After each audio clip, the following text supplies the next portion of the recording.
Welcome back to our show, Mr. Ja. This is like the third time you predicted something and it rolled out to be just as you said it would be. You told me that Thailand and Cambodia are not natural enemies. This shouldn't be happening. You told me that ASEAN should and would, China should and would intervene. They did. So, do we have the details of what happened in Malaysia and the ceasefire between Thailand and Cambodia? Well, what we do know is Cambodia it was the first one to express interest to have international intervention for the ceasefire. And this is understandable because Cambodia is a weaker party here. I mean, Thailand has like 10 times the size economy. They have a much larger population, much larger army. Thailand has all the cards on the table, and this is why Cambodia is trying to get some international backing because from past experience, they found that have worked to their advantage because the ICJ, the International Court of Justice, have on 2 occasions sided with Cambodia. So this is why Cambodia is looking for outsider to step in to help them to mediate. Whereas Thailand was like, this is a bilateral issue. Let's settle this bilaterally between Thailand and Cambodia. And this is because Thailand is a stronger party. So usually in the international arena, the stronger party always want to limit the negotiation bilaterally so they have all the advantage. They don't want the outsiders to come to help the weaker side. And this what happened was very interesting because Trump also got involved. Yeah. Trump has called in and supposedly he said he threatened to raise tariff on both countries if they don't come to agreement. But I think this is more like a case of stolen valor because Trump, I think he really wants to get that Nobel Peace Prize. So he's gonna try to claim the credit for this. But I think the hard work is done by ASEAN because like both Cambodia, Thailand are ASEAN nations, and ASEAN has a vested interest to not to have a war in the region. Because the war is bad for business, and this is basically the same position from China's perspective as well. People like to say, "Oh, this is a proxy war between U.S. and China because Cambodia is a China ally and Thailand is a U.S. ally." And it's not quite that simple. Nothing is ever so black and white because China is very friendly with both nations, Cambodia and Thailand, and China has poured a lot of investment in both places. China do not want to see this fight at all. And whereas what happened with Donald Trump's call that was interesting because United States have tried to stay neutral. They try to act like, okay, we are, we're given equal, we're not assigning any blames. We just want you to stop. Like they have been trying to adopt very neutral tone, which is surprising because Thailand is a lot closer to the United States. Thailand is a non-NATO ally of the U.S., whereas U.S. had for the past couple decades, have been on very testy relationship with Cambodia. U.S. have been funding all the opposition parties in Cambodia trying to do regime change, and that didn't work. So the fact that U.S. is adopting a neutral tone, that's going to have implications because from Thai side, they're going to feel a little bit hurt over this because they're like, you're supposed to be my buddies. What the hell are you doing? Why are you trying to appear impartial? And Cambodia is receiving this very positively, and I think people have to be aware what happened before led up to this, because the new Cambodian Prime Minister Human Net, who is the son of the previous Prime Minister Hun Sen, he is new. He's been the torch has been passed from the father to son, but Human Net, he graduated from West Point in United States. Like this guy, he recently appeared with the U.S. Defense Secretary, and so it looks like Human Net is trying to move Cambodia closer to the United States, Mm. and then and this is why he has been rewarded for it right now, because U.S. now is not trying to appear favoring Thailand, who supposedly a non-NATO ally, right? A major ally. And another thing about this non-NATO ally designation, this actually happened way back in 2003 Bush, during George W. Bush so-called Great War on Terror, and at that time, Thailand's prime minister was Thaksin Shinawatra, the father of the current Thai prime minister, and he basically cooperated with U.S. Like they did the rendition program. They allow CIA to use Thailand to interrogate, to hold prisoners on their so-called Great War on Terror, and allow U.S. free access to Thailand facilities. That's how they got designated major non-NATO allies. Mm. So it's but in the more recent times, the Thai-U.S. relationship has been testy, because remember, Shinawatra Senior, the current prime minister's dad, he got he got couped. He got kicked out in a military coup by the Thai military, and later his sister his sister also became Inluk. Inluk also became elected prime minister. She was also overthrown by the Thai military in a coup. So the Shinawatra family has a history with the Thai military. I mean, obviously, the military, the conservatives, the monarchist faction, really, they don't like the Shinawatra family. That's why the senior Shinawatra got kicked out to Cambodia, where he served as the economic advisor to Hun Sen for a while. And this is why they have this family relationship between the Shinawatra family and the Hun Sen family that goes way back. And this is why the Thai prime minister, um, the youngest Shinawatra, in that phone call to Hun Sen, she called him uncle, because they're family friends. They're all like very close, and of course that blew up, because in the phone call she was trying to calm things down. She was calling him uncle, and she was explaining, oh, we don't need to have, this is all the mistake of the Thai generals. They're trying to stir up trouble. Don't worry, I'll set things right. And interestingly, this is a really interesting part. The audio was leaked on Hun Sen's Facebook, and then Hun Sen himself confirmed that was the audio of the call. And so that's because basically Hun Sen kind of backstabbed his old family friends, and Mm. because this had serious consequences for the Thai prime minister. She was actually suspended by the Thai Supreme Court. Thai Supreme Court is staffed by all the people, all the judges who are sympathetic to the military, to the conservative faction, who hated her father, by the way. And the whole Thai politics is like Game of Thrones, right? Mm. Like because first, her father, her auntie was prime minister. They all got thrown out, but she also participated. She became the leader of her father's party. Because her father at that time had outstanding warrant out, so he couldn't return back to the country. So she led the party to election in the last Thai election in 2023, and at that time, um, they had a alliance with another party called the Move Forward Party, which, according to the U.S., is a progressive. It's really progressive party.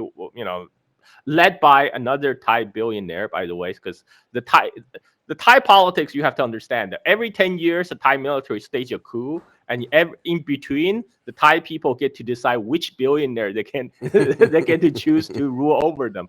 So the 2023 election was won by a young Thai billionaire who is stood in opposition to the military and the monarchist party, right? But his party didn't win majority of the vote. He won like something like 36% or something like plurality. So what he needed is to find another party to form a coalition government. And the military already said, we are not going to work with this guy. That when the military said that, means all the military-backed conservative factions basically said, okay, we're not going to work with this guy. So the present Thai minister, Shinawat, she originally was supposed to partner up with this other young Thai billionaire to form a coalition government because her party came second in the vote. So the number one and number two party was supposed to come together to form a coalition government. But at the last moment, she suddenly informed her ally that, oh, by the way, we're thinking about bringing in this military-backed conservative party into the alliance. and then the other billionaires party, the Move Forward party, is like, what the hell are you doing? We're out. We don't want nothing to do with it. So this is why I say Shinawat is a compromise candidate, because she formed a coalition government with a conservative party that's backed by the military, right? So it's almost like she just made up with the military so she could get into the position, and the military rather not to have the other guy as a prime minister. But the Thai military, they're the one who have all the power, call the actual shots. The Thai civilian government don't actually control what the military do or not do, especially on the border. And looks like the military is not happy with her because the recall, the Supreme Court that suspended her is controlled by the military, and so it looks like the Thai military want her out, and like they want to have nothing to do with her now, and so this is interesting. But the Thai military, people don't realize, they also have been kind of on the opposite ends with United States, because U.S. for the past decades have been supporting the opposition party to the military and the monarchist faction. Because the United States supported the Shinawat Senior, they supported his sister, and then Daughter. United States supported the daughter and the other billionaire part, the Move Forward party. Like, because if you look at the international English language coverage of the Move Forward party in Thailand, there it's the coverage is glowing. Like, he is a young, handsome, suave billionaire who talks the talk, and who will lead Thailand to the 21st century. But if you actually look at what the guy was actually saying, especially English, he was saying stuff like, our country has been like getting too close to China in the past few years. I feel like we need to, give a chance to our other allies like Japan, Australia, United States, to kind of balance things out a little bit. Right. But anyway, so there's that thing going on. Like US have its hands in all kind of pies, right? And most recently, how the ceasefire worked out, and how US chose to strike a very neutral tone, not to favor Thailand or Cambodia. This is going to cause a lot of hurt feelings on Thailand side, especially from the Thai military, because they would have expect US to somewhat favor them because, hey, we're allies, right? Well, what are you doing, man? You support our opposition party trying to get rid of us, and then now you're trying to side with Cambodia. They will see that as the U.S. siding with Cambodia. They won't see it as U.S. neutrality. Whereas Cambodia really, they really taking this as a favorite step, and like they're gonna sing praises of Trump. And Trump, that guy loves flattery, man. If you just butter him up a little bit, he's gonna give everything you want. So I expect to see Cambodia and U.S. Thai is gonna start warming up, and the U.S. Thai might start to cool down. And what people also don't realize, that how it's not people like to have very simple binary concept. Oh, Thai is supported by U.S., Cambodia is supported by China. It's a proxy war. No. The Thai military, they also have very deep institutional ties with China. because this start dated back to 1972, 1979, when Vietnamese army invaded Cambodia to oust Khmer Rouge, Khmer Rouge, and um, and at that time the Vietnamese army arrived at the Thai border, and the Thai military were freaking out, and they were worried that Thailand will be next, and so that's when they sought help of China. I was in Thailand in April. I met with the head of the Thai Chinese Cultural Association. He told me the story. He said, "Yeah, back in 1979, the Thai military tasked the Thai Cultural Association, which is ostensibly a cultural association, tasked them to make contact with the Chinese government." And that's when the Thailand and China start moving closer. Now they're at the point where Thailand is buying warships, they're buying air defense systems, they're buying tanks from China in more recent years. And as we talk about on your show about China-Pakistan relationship, these military purchases is actually a long-term relationship building exercise. Because once you buy those hardware, you're going to need to send your folks over for training. You're going to invite people come to you to train, and you will do joint exercises. Thai military recently did a joint military exercise with China, right? And but because this is always the Thailand, they always try to, um, they'll try to accommodate all the powers, right? They don't want to be on the U.S. bad side. They definitely don't want to be on China's bad side. So they try to play nice with all sides. So the idea that somehow Thailand Cambodia is a proxy war is with Thailand, U.S. back, Cambodia, China back. That's not the picture. That's not how it's going. But what is clear is a war between Thailand and Cambodia is not in the interest of either ASEAN or China, because they don't want to see instability in the region.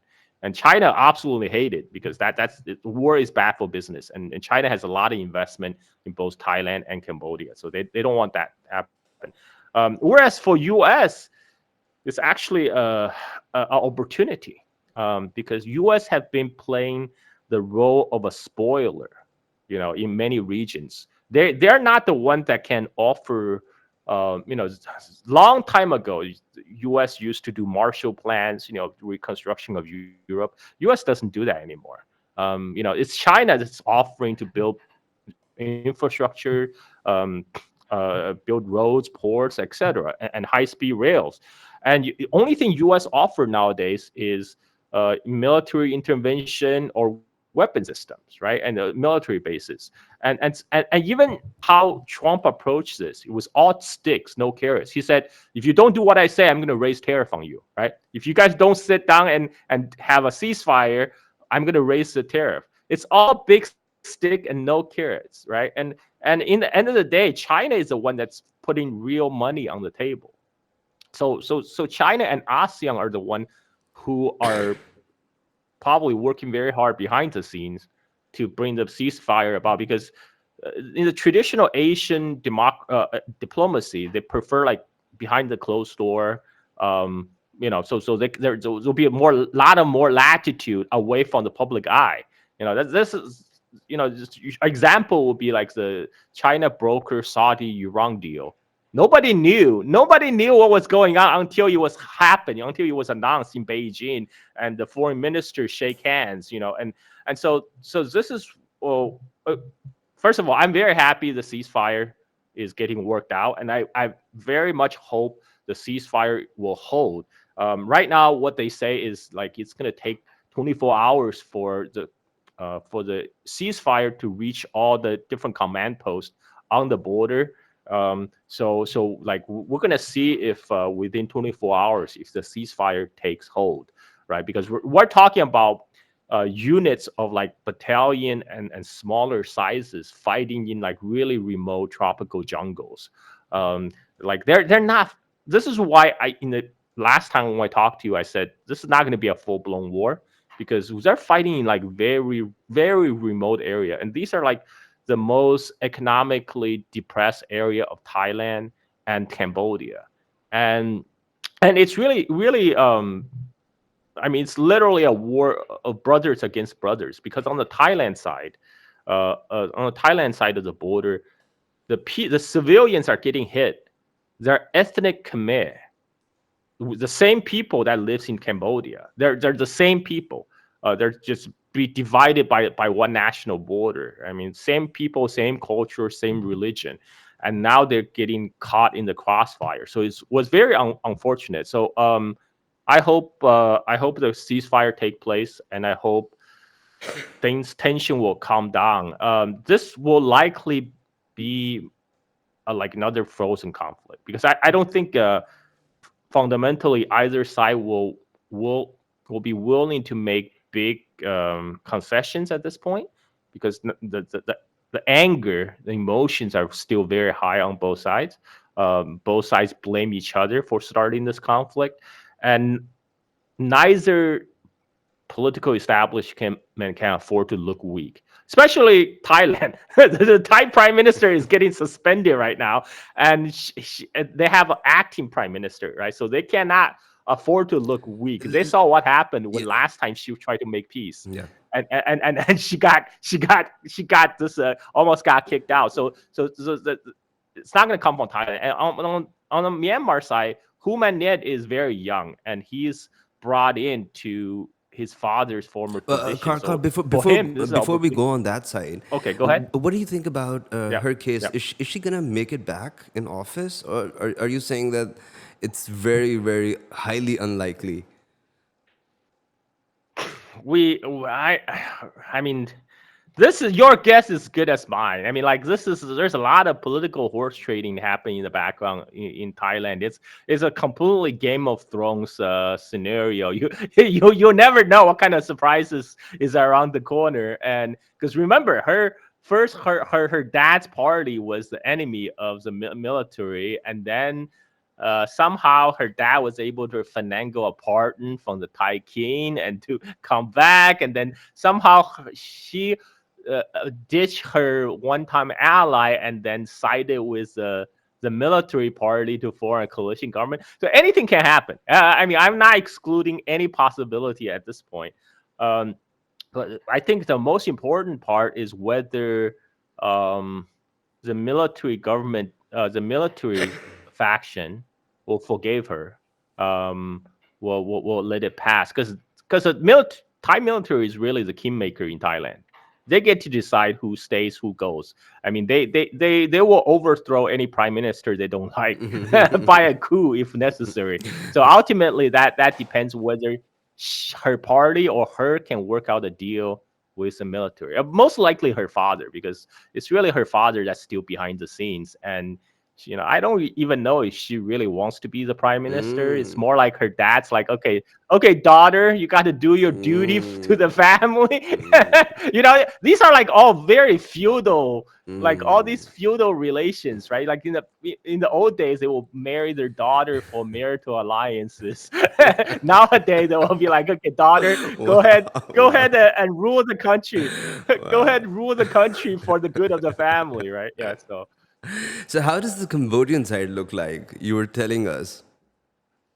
Uh, right. So from the Cambodian side, Hun Sen has been ruling Cambodia since 1980s. He used to be a Khmer Rouge member until he found out he was about to be purged and be executed. So he ran away to Vietnam. He defected to Vietnam, and he guided the Vietnamese army to invade Cambodia to oust his former boss, Pol Pot. And then Vietnam put him in the leadership position in the new Cambodian government, and then he took the reign in 1980s, and he has been in power ever since. Like he managed to kick out all oppositions. Like U.S. used to back a monarchist faction in Cambodia that was presided over by one of the son of the late Cambodian king Sihanouk, and he just completely got rid of that faction's power and monopolized all the power